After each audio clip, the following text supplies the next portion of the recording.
எப்பொழுது தேர்தல் வரும் என்று மக்கள் எதிர்நோக்கி கொண்டிருக்கின்றார்கள். எப்பொழுது தேர்தல் வந்தாலும் அனைத்து இந்திய அண்ணா திராவிட முன்னேற்ற கழக தலைமையிலே அமைக்கப்பட்ட கூட்டணிக்கு வாக்களிக்க மக்கள் தயாராகிவிட்டார்கள். மக்களோட ஆட்சி அகற்றப்பட வேண்டும் என்ற முடிவுக்கு வந்து விட்டார்கள். ஆக திராவிட முன்னேற்ற கழகத்தை பொறுத்த வரைக்கும் மக்களுக்காக ஆட்சி செய்யல, வீட்டு மக்களுக்காக ஆட்சி செய்கின்ற கட்சி திமுக கட்சி, திமுக அரசாங்கம். உண்மைதானே? அண்ணா திமுக நாட்டு மக்களுக்காக ஆட்சி செய்தது. திராவிட முன்னேற்ற கழகம் வீட்டு மக்களுக்காக ஆட்சி செய்கின்ற கட்சி, அரசாங்கம் திமுக. இன்னைக்கு நம்மை பற்றி எவ்வளவு விமர்சனம் பேசிக்கிறார். இன்னைக்கு பத்திரிகையில பார்த்த, ஊடகத்தில் பார்த்தேன், தமிழ்நாட்டுக்கும் என்டிஏவுக்கு போட்டியா. யோ, நீ தமிழ்நாட்டில் இருக்கிற, தமிழ்நாடு எலெக்ஷனே மறந்துட்டார். அவருக்கு வேதனம், பதற்றம் அதிகமாகிவிட்டது, உளறல் எடுத்துட்டாரு, தோல்வி பயத்தில் ஏதேதோ பேசுறார். திரு ஸ்டாலின் அவர்களே, தமிழ்நாட்டில் தாங்க சட்டமன்ற தேர்தல் நடக்குது. ஆக டெல்லியில நடக்கல, மத்தியில யார் ஆட்சிக்கு வரணும் நடக்கல. இங்கே நடப்பது இன்னைக்கு அண்ணா திமுக ஆட்சிக்கு வர வேண்டும் என்கிற தேர்தல், திமுகவை வீட்டுக்கு அனுப்பப்படும் என்ற தேர்தல். யார் ஆட்சிக்கு வர வேண்டும், யார் ஆட்சிக்கு வரக்கூடாது தமிழ்நாட்டிலே, அதற்காக நடைபெறுகின்ற சட்டமன்ற பொது தேர்தல். இது கூட தெரியாம தமிழ்நாட்டுக்கும் என்டிஏவுக்கும் நடக்குதான். நீ இப்படிப்பட்ட ஒரு முதலமைச்சரை வச்சுக்கிட்டு நாடு தாங்குமா? எங்களை எதுக்க துணிவு இல்ல, திராணி இல்ல, தெம்பு இல்ல. நாங்க சவால் விட்டேன், பல முறை சவால் விட்டேன். ஸ்டாலின் அவர்களே, நீங்களே ஒரு மேடை போடுங்க. அனைத்து இந்திய அண்ணா திராவிட முன்னேற்ற கழக ஆட்சியிலே 10 ஆண்டு காலம் நாங்கள் செய்த சாதனைகளை மக்களிடத்தில் எடுத்து சொல்கிறோம். காலத்திலே சந்திக்கலாம். திராவிட முன்னேற்ற கழக ஆட்சி உங்க தலைமையில ஏற்பட்ட பிறகு தமிழகத்துக்கு என்னென்ன திட்டங்களை கொண்டு வந்தீர்கள், அதனால் மக்களுக்கு என்ன நன்மை கிடைத்தது என்று நீங்கள் உங்களுடைய கருத்தை சொல்லுங்கள். மக்கள் நடுநிலையோடு இருந்து தீர்ப்பை வழங்கட்டும் என்று சொன்னேன். இதுவரைக்கும் பேச்சு மூச்சே இல்லை, பேசவே முடியாது, பேசுவதற்கு எந்த சரக்கும் இல்ல. அண்ணா திமுக பொறுத்த வரைக்கும் ஒரு வலிமையான கட்சி, சிறப்பான ஆட்சி செய்த கட்சி. இன்னைக்கு அனைத்து இந்திய அண்ணா திராவிட முன்னேற்ற கழக ஆட்சி மக்களுக்கு ஒரு பொற்கால ஆட்சியை கொடுத்தது. திமுக அப்படியா கொடுத்தது? ஊழல் நிறைந்த ஆட்சியாக தமிழகத்திலே மக்கள் பார்க்கப்படுகிறார்கள். எல்லா துறையிலும் ஊழல். இன்றைக்கு கமிஷன், கலெக்ஷன், கரப்ஷன் எல்லா துறையிலும் தடையில்லாம நடக்குது. இப்படிப்பட்ட ஆட்சி தொடர வேண்டுமா? ஆக இன்றைக்கு மக்கள் எண்ணுவதெல்லாம் ஒரு நல்ல ஆட்சி தமிழகத்திலே அமைய வேண்டும் என்று எதிர்பார்க்கிறார்கள். அப்படிப்பட்ட ஆட்சியை அண்ணா திமுக கட்சியால் மட்டும்தான், அண்ணா திமுக கூட்டணியில் அங்க வைக்கின்ற கட்சிகள் வெற்றி பெற்று, அண்ணா திமுக பெரும்பான்மையான இடங்களில் வெற்றி பெற்று தனி பெரும்பான்மையோடு ஆட்சி அமைக்க மக்கள் எதிர்பார்க்கிறார்கள். ஸ்டாலின் எப்பொழுது பார்த்தாலும் பேசுகிறார், திராவிட முன்னேற்ற கழக தலைமையில் அமைக்கப்பட்ட கூட்டணி வலிமையான கூட்டணி என்று. திரு ஸ்டாலின் அவர்களே, நீங்கள் கூட்டணியை நம்பி தேர்தலை சந்திக்கின்றீர்கள். நாங்கள் கூட்டணியை வைத்திருக்கின்றோம், மக்களை நம்பி தேர்தலை சந்திக்கிறோம். மக்கள் தான் எஜமானர்கள், மக்கள் தான் முடிவு செய்யக்கூடியவர்கள். யார் ஆட்சிக்கு வர வேண்டும் என்று முடிவு செய்யக்கூடிய அதிகாரம் மக்களிடத்தில் இருக்கின்றது. அந்த மக்களை நம்புகிறோம், மக்கள் எங்களை நம்புகிறார்கள். அதனால் நடைபெற்ற சட்டமன்ற பொதுத் தேர்தலில் அனைத்து இந்திய அண்ணா திராவிட முன்னேற்ற கழகம் ஆட்சி அமைப்பது உறுதி, உறுதி, உறுதி. இன்னொன்னு சொல்றார் அவ்வப்போது, இன்றைக்கு எடப்பாடி டெல்லியில் அடிமை, டெல்லிக்கு அடிமை, பாரதிய ஜனதாவுக்கு அடிமைன்னு. நாங்க எப்பொழுதும் யாருக்கும் அடிமை இல்லை.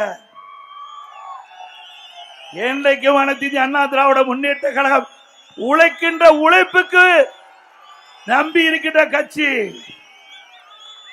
மக்களுக்கு நிறைய திட்டங்களை கொடுத்து, நன்மைகளை கொடுத்து, அதன் மூலமாக மக்களுடைய ஆதரவை பெற்ற இயக்கம் அண்ணா திமுக இயக்கம், அண்ணா திமுக அரசாங்கம். உங்க கட்சி அப்படி அல்ல. இன்றைக்கு தேர்தல், சட்டமன்ற தேர்தல் நடைபெறுகின்ற ஒரு காலகட்டத்தில் திமுக காங்கிரஸ் கூட்டணி வச்சது. அந்த காலகட்டத்தில் அறிவாலயத்தில் முதல் மாடியில ரெய்டு, தரைதளத்தில் கூட்டணி பேச்சுவார்த்தை. மிரட்டி கையெழுப்பு வாங்க மாட்டாங்க. காங்கிரஸ் கட்சி சேர்ந்த மிரட்டி திராவிட முன்னேற்ற கழகத்தை அடிமைப்படுத்தி தேர்தலில் கூட்டணி வைத்தீங்க. நீங்க தாங்க காங்கிரசுக்கு அடிமை. திராவிட முன்னேற்ற கழகம் தான் காங்கிரசுக்கு அடிமை.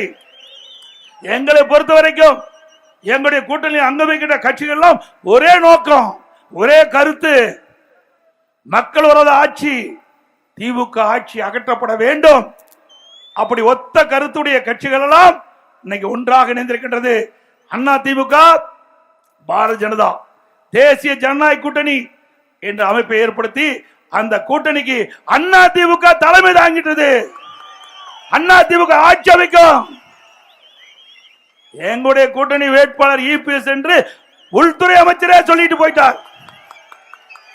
எங்க கூட்டணி திறந்த மனதோடு இன்றைக்கு தேர்தல் பிரச்சாரத்தை ஆரம்பித்து விட்டோம். மதுராங்கத்தில் முதலாக பாரத பிரதமர் நரேந்திர மோடி அவர்கள் அந்த பிரச்சாரத்தில் ஈடுபட்டார். அப்பொழுது எங்களுடைய கூட்டணி கட்சி சேர்ந்த தலைவர்கள் எல்லாம் மேடையிலே தோன்றி தங்களுடைய கருத்துக்களை பகிரங்கமாக தெரிவித்தார்கள். கட்சியில் அப்படி இருக்குதா?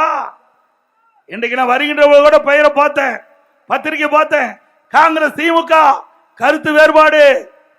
காங்கிரஸ் கட்சி சேர்ந்த தமிழ்நாட்டை சேர்ந்த மாநில பொறுப்பாளர், மாநிலத்திற்கு நிரூபிக்கப்பட்ட காங்கிரஸ் கட்சி சேர்ந்த பொறுப்பாளர் பேசுகிறார், ஆட்சியிலே பங்கு வேண்டும், எங்களுடைய அடிப்படை உரிமை. கேள்வி கேட்க ஆரம்பிச்சுட்டாங்க. இந்த 10 நாட்களாக பத்திரிகையில் வருகின்ற செய்தி இதுதான். ஊடகத்தில் வருகின்ற செய்தி, காங்கிரசுக்கும் திமுகவுக்கும் பிரச்சனை ஏற்பட்டு விட்டது, வார்த்தை போர் ஆரம்பிக்கப்பட்டு விட்டது, கூட்டணியில் விரசல் ஏற்படுகின்ற சூழ்நிலை ஏற்பட்டு விட்டது. ஆக வருகின்ற சட்டமன்ற பொதுத் தேர்தலில் காங்கிரஸ் திமுக கூட்டணி இருக்குமா இல்லையா என்ற கேள்வி மக்களிடத்தில் எழுப்பிவிட்டது.